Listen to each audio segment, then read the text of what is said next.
तो पीएम मोदी ने देर रात पेपर लीक के मुद्दे पर छात्रों को संबोधित करते हुए सोशल मीडिया पर एक वीडियो संदेश साझा किया और इस संदेश को लेकर अब कांग्रेस नेता राहुल गांधी की प्रतिक्रिया भी सामने आई है।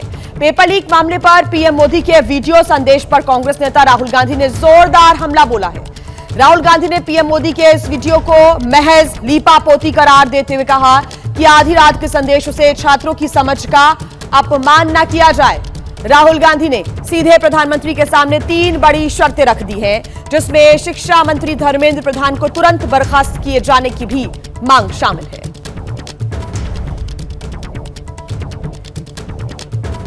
तो 24 घंटे में सरकार ने ताबड़तोड़ 3 बड़े फैसले लिए हैं। सरकार का यह सुपर एक्शन प्लान क्या है वो भी हम आपको दिखा देते हैं। तो कल सुबह प्रधानमंत्री नरेंद्र मोदी ने ऐलान किया। सुबह प्रधानमंत्री अपने सोशल मीडिया प्लेटफॉर्म से पोस्ट साझा करते हैं और फास्ट ट्रैक कोर्ट का गठन करने की बात की जाती है। कल रात की बात करें तो उच्च शिक्षा सचिव को हटाया गया है। यह बड़ा एक्शन लिया गया। नरेश पाल गंगवार सचिव नियुक्त किए गए हैं। देर रात पीएम मोदी ने ऐलान किया इसी सत्र में सख्त कानून लाया जाएगा और सोमवार की उन्होंने बात कही है कि जब इस बिल को संसद में रखा जाएगा, पारित कराया जाएगा। नीट पेपर लीक को लेकर चल रहे आंदोलन के बीच आज की 2 बड़ी खबरें सामने आई हैं। छात्रों की मांग को लेकर, आंदोलन को लेकर अब सोनम वांगचुक ने अपना जो अनशन है वो तोड़ दिया है। लगातार वो अनशन पर थे। 26वें दिन उन्होंने अपना अनशन समाप्त किया है। देर रात 2 केंद्रीय मंत्री जेपी नड्डा और जितेंद्र सिंह ने अस्पताल में वांगचुक से मुलाकात की और उनका अनशन तोड़वाया। दूसरी बड़ी खबर यह है कि देर रात पीएम मोदी ने वीडियो संदेश जारी कर ऐलान किया कि पेपर लीक को लेकर सरकार सख्त कानून बनाएगी। आइए 2 तस्वीरें आपको हम दिखा देते हैं। एक तस्वीर उस वक्त की है जब अस्पताल में सोनम वांगचुक ने अपना अनशन तोड़ा और दूसरी तस्वीर पीएम मोदी का संदेश है, जिसमें उन्होंने पेपर लीक को गंभीर मुद्दा बताया और कहा कि सरकार इसी सत्र में इसको लेकर सख्त कानून बनाने जा रही है। और अब आपको एक-एक खबर हम विस्तार से बता देते हैं। तो ये 2 बड़े डेवलपमेंट्स कल हुए हैं। पहली बड़ी खबर आपको हम विस्तार से बता दें। सामाजिक कार्यकर्ता सोनम वांगचुक ने 26वें दिन अपना अनशन तोड़ दिया है। कल उन्होंने अपना अनशन समाप्त कर दिया है और सरकार की ओर से बीती रात केंद्रीय स्वास्थ्य मंत्री और पीएमओ में राज्य मंत्री जितेंद्र सिंह अस्पताल में सोनम वांगचुक से मिलने के लिए पहुंचे थे। दोनों मंत्रियों ने सरकार की तरफ से वांगचुक को उनकी मांगे मान लेने का भरोसा भी दिया और इसके बाद वांगचुक अनशन तोड़ने के लिए राजी हो गए। जेपी नड्डा ने वांगचुक को अनशन तोड़वाया उनका और सोनम वांगचुक से जब अस्पताल में मिलने के लिए सरकार के 2 मंत्री जेपी नड्डा और जितेंद्र सिंह पहुंचे थे तो उन्होंने वांगचुक को बताया कि सरकार ने उनकी मांगे मान ली है।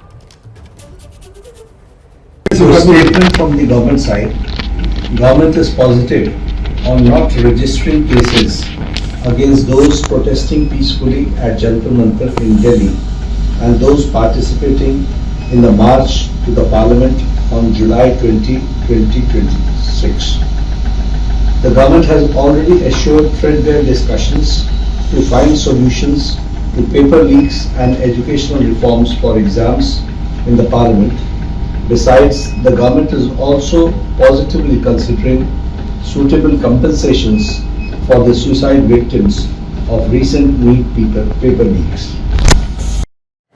तो सरकार की ओर से भरोसा मिलने के बाद सोनम वांगचुक अनशन तोड़ने के लिए राजी हो गए और सरकार ने छात्रों की मांग पर विचार करने के लिए सरकार का आभार भी जताया। आप भी सुनिए अनशन तोड़ने से पहले सोनम वांगचुक ने क्या कुछ कहा। I'm sure as the children have been demanding at the suitable time and no one to dictate, you will take accountability in the ministry with the minister also as a responsibility, and I'm sure you are already considering. And with these assurances, I'm touched and grateful to the government, and I want to appeal to the protesting students to maintain utmost peace.